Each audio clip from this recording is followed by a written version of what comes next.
Halo anak-anak, selamat pagi. Selamat pagi, Bu. Baik, sebelumnya perkenalkan nama Ibu Nikomandian Maheri. Kalian bisa panggil Ibu Dia. Setelah ini kalian bisa memperkenalkan diri terlebih dahulu dari. Baik, perkenalkan nama saya Sustri Marika Marina Irong. Saya dari kelas 8. Perkenalkan nama saya Novita Risanti, bisa dipanggil Novita. Saya dari kelas 8C. Perkenalkan nama saya Putra Yusri Wulandari, biasa dipanggil Bulan. Saya dari kelas 9. Berarti kalian nggak sekelas ya? Saya kelas C. Angkatan. Terus kalian tahu info ini dari mana? Saya dari grup WA, wali saya ngirim. Kalau saya dari teman. Saya dari sosial media.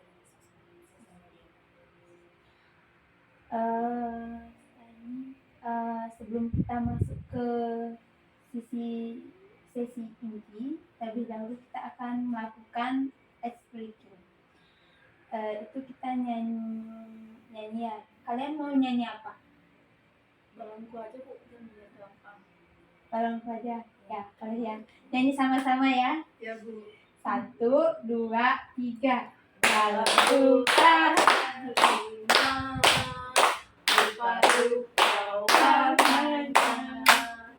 merah kuning kelabu, merah muda dan biru, meledus balon hijau dan hatiku sangat kacau.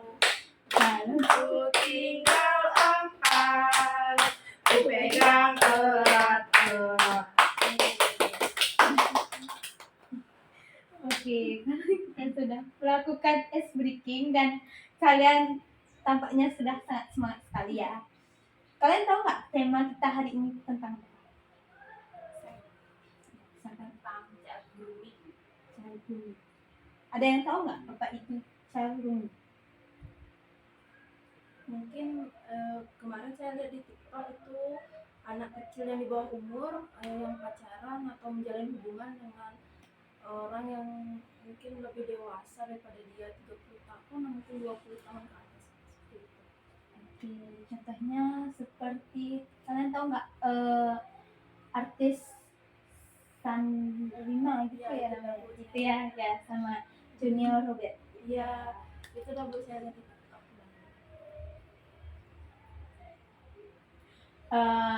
Terus kalian ada yang ngalamin nggak yang kayak gitu? Enggak. Kamu? Saya sebenarnya belum sampai pacaran sih, Bu, tapi pernah dekat aja sama yang umurnya sama yang lulus kuliah gitu, udah mau lulus kuliah tinggal nunggu wisuda aja, tapi saya nggak jadi pacaran sama dia gitu. Karena menurut saya, karena kan saya masih SMP ya, Bu, ya, jadi orang tua saya itu sangat membatasi kegiatan saya di luar rumah gitu. Mungkin kegiatan saya di luar rumah itu cuman les atau enggak ekstra di sekolah gitu. Nah, sedangkan dia itu sering ngajak saya itu untuk keluar sampai malam gitu. Nah, makanya saya itu merasa tidak nyaman gitu. Berarti kamu juga tidak dibolehin oleh orang tua. Terus ada lagi ya yang ngalamin atau contohnya teman gitu? Teman saya ada, jadi dia sekarang sekelas sama saya, dia punya pacar yang udah umur 25 ke atas gitu.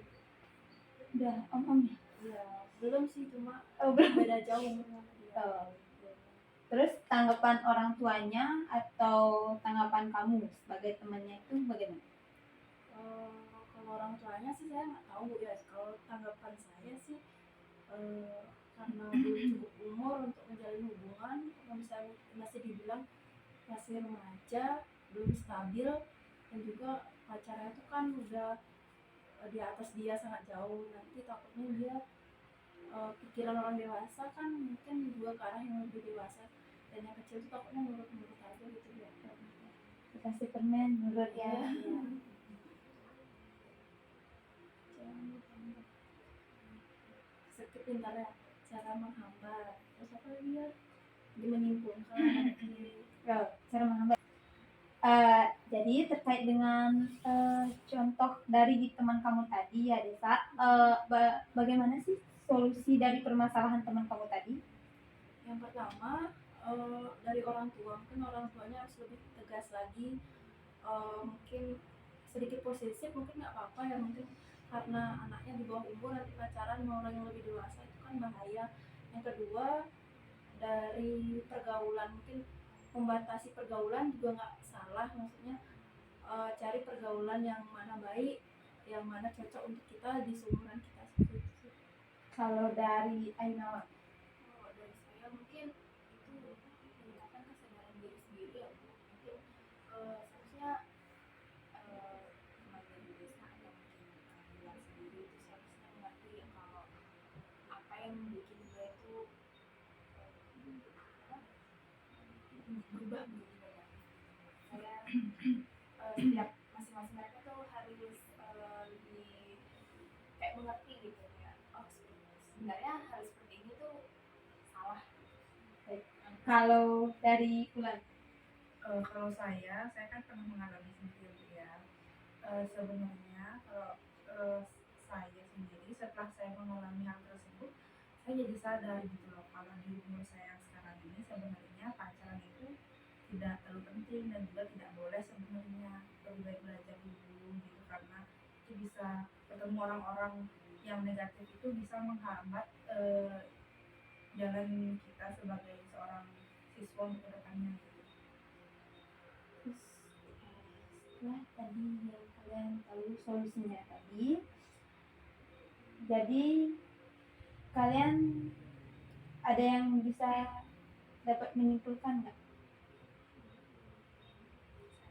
Sama tadi. Kalau dari apa yang saya sebutkan dari sesi kasus kali ini, saya menjadi mengerti bahwa ternyata cat buruk itu merupakan sesuatu tindakan yang tidak baik ya, karena itu sama saja kayak memanipulasi seseorang untuk menjadi apa yang seorang itu mau gitu. Saya hal-hal seperti ini memang harus dilurus gitu sampai tuntas gitu. Nah, saya kurang lebih seperti itu sih. Kamu Kalau saya mungkin yang dapat saya simpulkan, child grooming ini harus diperhatikan lagi, anak-anak kecil yang di bawah umur harus diperhatikan lagi, siapa pergaulannya, siapa circle pertemanannya, dan juga harus mampu agar diri individu tuh nggak gampang terpengaruh, dan juga kita harus mampu untuk memilah milih teman itu. Jadi bukan negatif, maksudnya memilih teman tuh nggak selalu negatif, kan ada juga teman yang ngarahin kita ke arah negatif, jadi itu harus dihindari. dari Bulan. Kalau saya, menurut saya child grooming itu saya setuju dengan pendapat teman-teman saya bahwa child grooming ini harus lebih banyak dibicarakan dan harus lebih banyak disosialisasikan gitu, karena terkadang ada orang yang tidak sadar kalau dia itu sedang dimanfaatkan gitu, kalau dia itu sedang berada di hubungan yang salah gitu. Itu saja sih. Baik, karena kalian sudah memberikan kesimpulan tentang konseling hari ini, jadi sesi konseling hari ini kita cukupkan sampai di sini. Untuk minggu depan, apakah tema kita masih tetap di sini atau mau yang lain temanya? Ada yang lain apa? Mungkin lebih diperluas lagi. Lebih diperluas. Atau mungkin nanti kalian minta tolong cari-cari lagi materinya ya. Baik, saya cukupkan sampai di sini. Selamat pagi. Terima kasih Bu.